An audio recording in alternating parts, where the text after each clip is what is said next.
মানুষের ভোটের অধিকার মানুষকে ফিরিয়ে দেওয়া।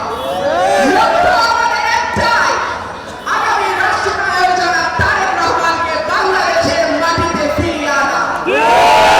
লক্ষ্য আমাদের একটাই, আইন শৃঙ্খলা পরিস্থিতি যেটা ভীষণ খারাপ অবস্থায় চলে গেছে সেটাকে একটা নির্বাচিত সরকারের মাধ্যমে ভালো অবস্থায় নিয়ে আসা। যদি বাংলাদেশ ভালো থাকে, বাংলাদেশের মানুষ ভালো থাকে, তাহলে বিএনপিও ভালো থাকবে। বিএনপি সেই দল, যেই দল দেশের প্রান্তিক লগ্নে সবসময় মানুষের পাশে, দেশের পাশে দাঁড়িয়েছে। যখন 1971 সালে আওয়ামী লীগ পালিয়ে গেছিল ঠিক 24-এর মতো, তখন আই রিভোল্ট বলে দাঁড়িয়ে গিয়েছিল শহীদ প্রেসিডেন্ট জিয়াউর রহমান। বিএনপি শহীদ প্রেসিডেন্ট জিয়াউর রহমানের দল, দেশনেত্রী বেগম খালেদা জিয়ার দল এবং জনাব তারেক রহমানের দল।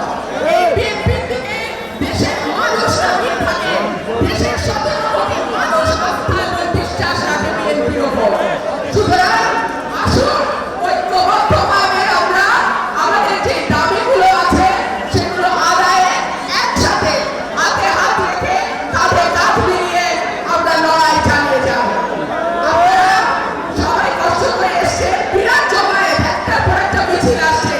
আপনাদের অনেক অনেক অনেক অভিনন্দন এবং শুভেচ্ছা।